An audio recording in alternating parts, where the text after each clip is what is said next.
ओम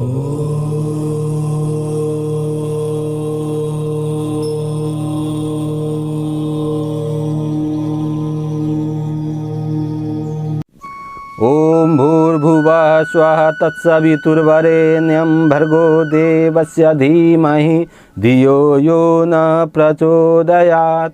ध्यानमूलं गुरुमूर्ति पूजामूलं गुरुपादुका मंत्रमूलं गुरुवाक्यं मोक्षमूलं गुरुकृपा। गुरु ब्रह्मा गुरु विष्णु गुरुदेव महेश्वरः गुरु साक्षात् परं ब्रह्म तस्मै श्री गुरुवे नमः। अखंडमंडलाकारं व्याप्तमेन चराचरं तत्पदं दर्शितं येन तस्मै श्री गुरुवे नमः। शांताकारं भुजं शयनं पद्मनाभं सुरेशं विश्वधारं गगनसदृशं मेघवर्णं शुभांगं लक्ष्मीकान्तं कमलनयनं योगविद्यानगम्यं वन्दे विष्णुभवभयहरं सर्वलोकैकनाथं। वन्दे बोधमयं नित्यं गुरुशङ्कररूपिणं यमाश्रितो हि वक्रोऽपि चन्द्र सर्वस्तबन्धते ब्रह्मानन्दं परमसुखदं केवलज्ञानमूर्तितम् एकं विमलमचलं सर्वविधि साक्षीभूतम्। प्रेमी सज्जनों, मैं कमलेश कुमार शास्त्री, ग्राम बाजीराउत, थाना सकरा, जिला मुजफ्फरपुर, बिहार, भारत देश के एक धार्मिक नागरिक होने के नाते मैं आप लोगों को गीता एवं रामायण के आधार पर समाज सुधारक कुछ सुनाने जा रहा हूं। उस पर अगर आप लोगों को थोड़ा सा तकलीफ़ होगा इसलिए हम क्षमा प्रार्थी हैं और ध्यानपूर्वक सार वस्तु को आप लोग ग्रहण करें। आज हम गीता एवं रामायण के आधारित पर समाज सुधारक कुछ वक्तव्य तत्वबोध अध्यात्म के नज़रिया से हम कुछ रखने जा रहे हैं, जिसमें रामचरितमानस के उल्लेख महाराज तुलसीदास जी वर्णन करते हैं कि बड़े भाग मानुष तन पावा असुर दुर्लभ सद्ग्रंथ ही गावा। साधन धाम मोक्ष करी द्वारा पाई न जेहि परलोक सम्हारा।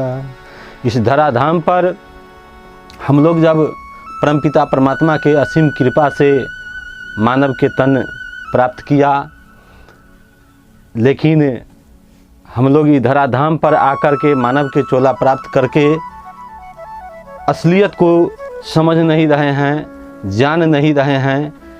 अगर ऐसी बात नहीं होती तो उनको लिखना पड़ता बड़े भाग हाथी तन पावा, शेर तन पावा, जिराफ तन पावा, ऊँट तन पावा।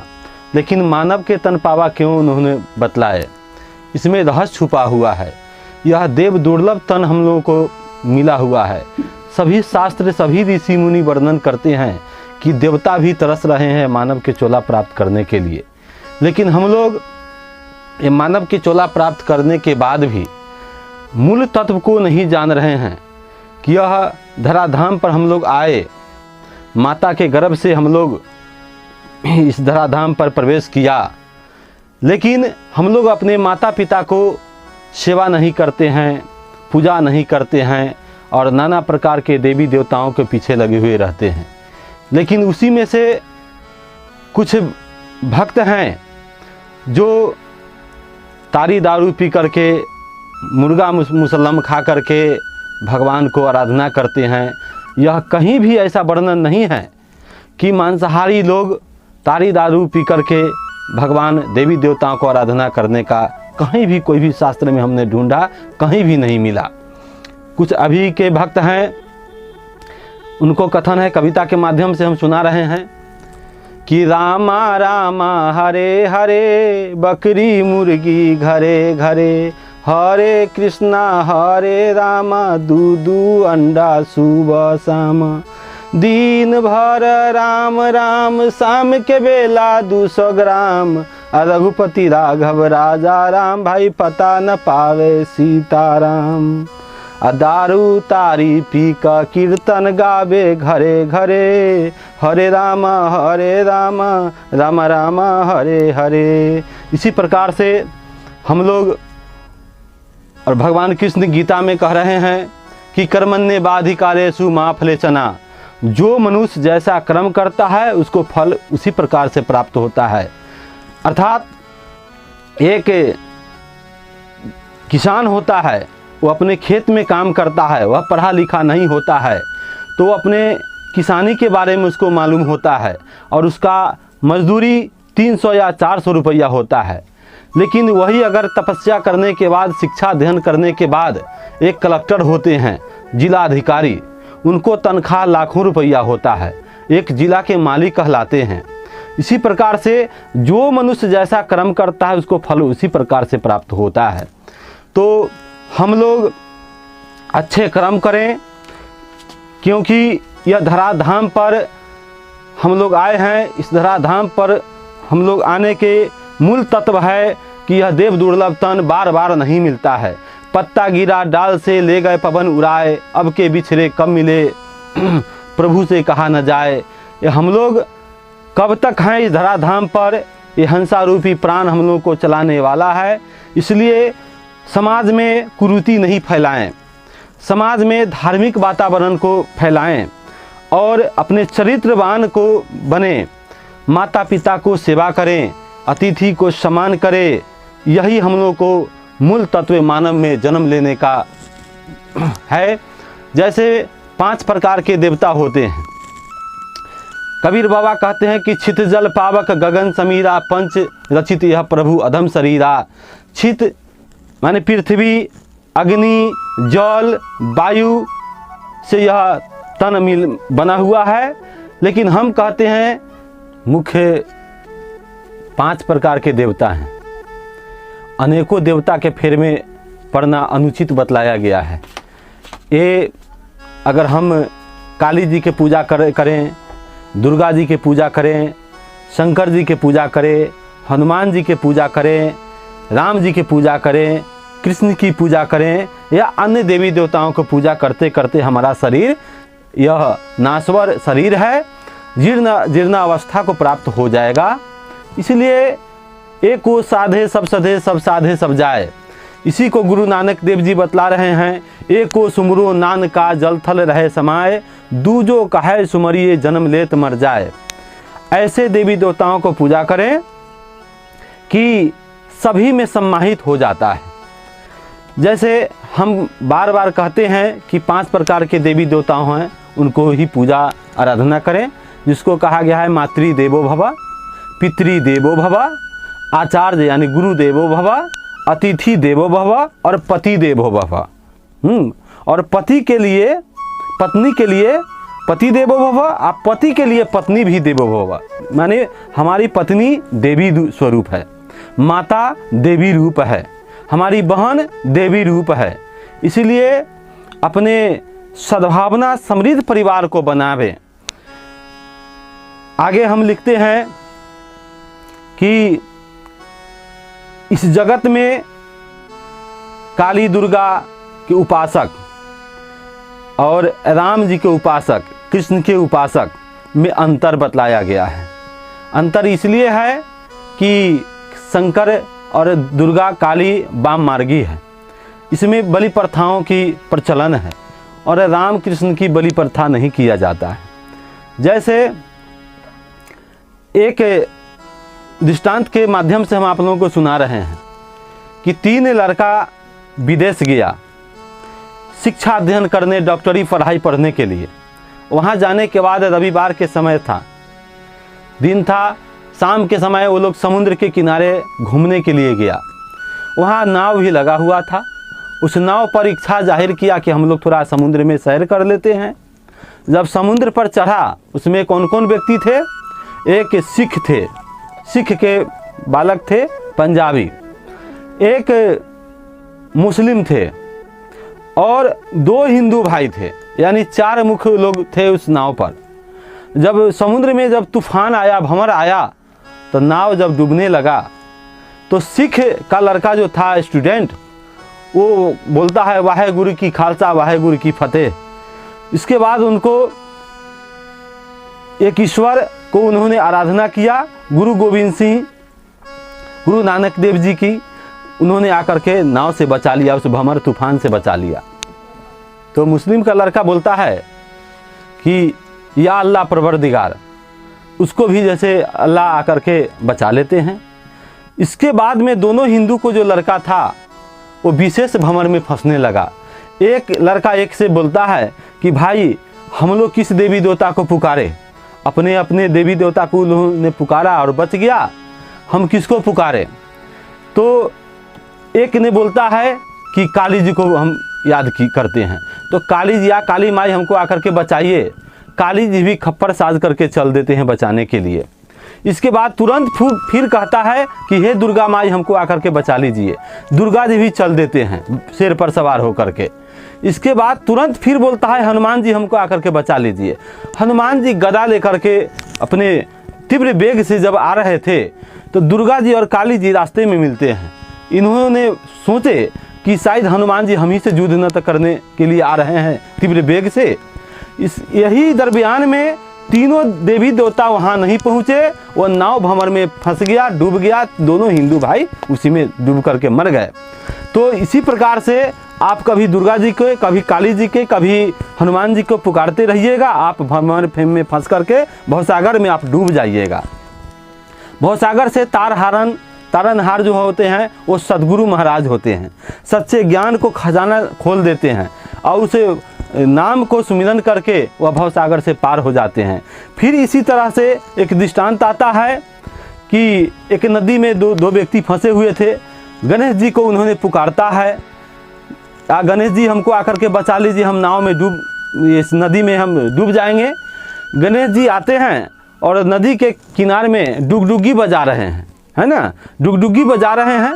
अभी इन्होंने बोलता है कि गणेश जी हमको आकर के बचाइए, आप डुगडुगी वहाँ बजा रहे हैं।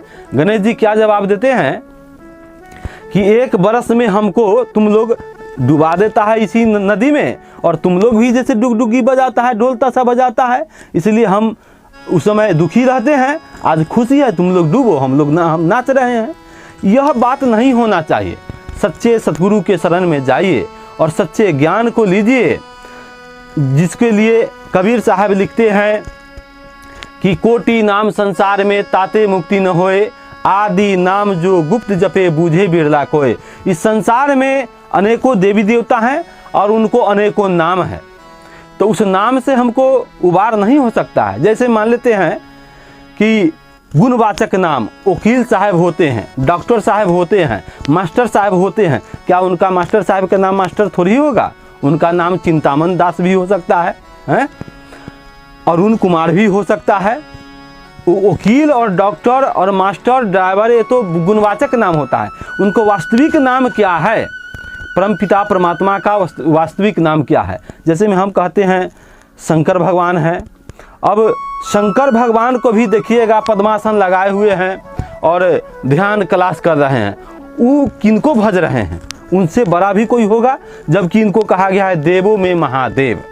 सभी देवताओं में महान है, लेकिन फिर भी उनसे कोई बड़ा है इसलिए वो ध्यान करते हैं। तो किनको ध्यान कर रहे हैं? इस रमज को जानना पड़ेगा कि शंकर भगवान किनको ध्यान कर रहे हैं। और हम राम जी को भज रहे हैं या कृष्ण को भज रहे हैं, ओम भगवते वासुदेवाय नमः कर रहे हैं, सीताराम जपन कर रहे हैं। लेकिन एक मौलवी साहब को अगर कहा जाए कि आप सीताराम बोलिए तो सीताराम बोलेंगे? नहीं बोलेंगे। तो हम इस बात से विशेष दुखी रहते हैं कि युवा पीढ़ी इस मेक इन इंडिया में, डिजिटल इंडिया में और आधुनिक युग में, टेक्नोलॉजी युग में, कंप्यूटराइज युग में युवा पीढ़ी बर्बाद होते जा रहा है। हर चीज़ मोबाइल में, यूट्यूब के माध्यम से, फेसबुक के माध्यम से, व्हाट्सएप के माध्यम से अच्छी बातें उसमें दर्शाया गया है, लेकिन वो लोग अच्छी बात को ग्रहण नहीं करते हैं। जितने भी उसमें बुराई छुपा हुआ है उस बात को वो लोग ग्रहण करते हैं। इसीलिए हम दुखी हैं कि हिंदू कहता है कि हम हिंदू हैं, लेकिन हिंदू का परिभाषा हिंदू नहीं है। हिंदू कैसे हम लोग हुए?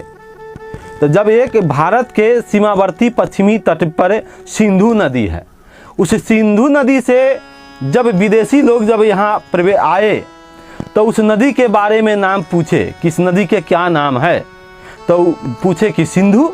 अब सिंधु से उस समय से हम लोग हिंदू कहलाने लगे। लेकिन हिंदू के परिभाषा मुसलमान भाई इसको कहा है गुलाम। हिंदू माने होता है गुलाम। अंग्रेज इसको कहता है काला करलुट्ठा। इसलिए जब भी हम लोग बोले तब भारतवासी बोले, आर्यावर्ती बोले, हिंदुस्तानी हम लोग नहीं हैं। और हिंदू के परिभाषा में एक रहस्य भी छुपा हुआ है।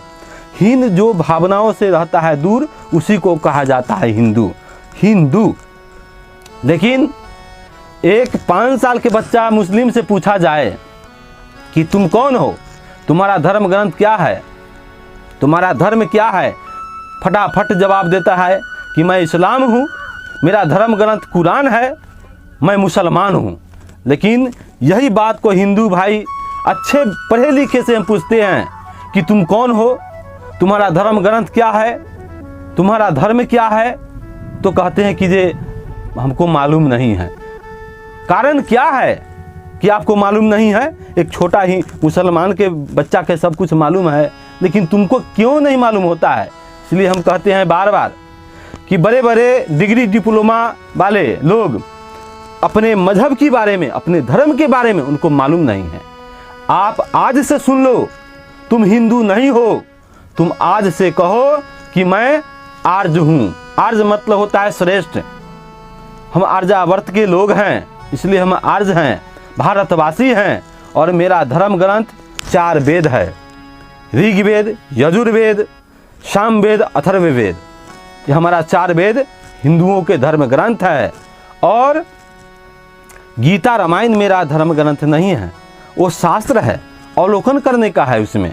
इसलिए हम बार बार आप लोगों से कहते हैं कि इस चीज़ को समझिए कि हम हिंदू हैं या मुसलमान हैं या जैनी हैं या पारसी हैं।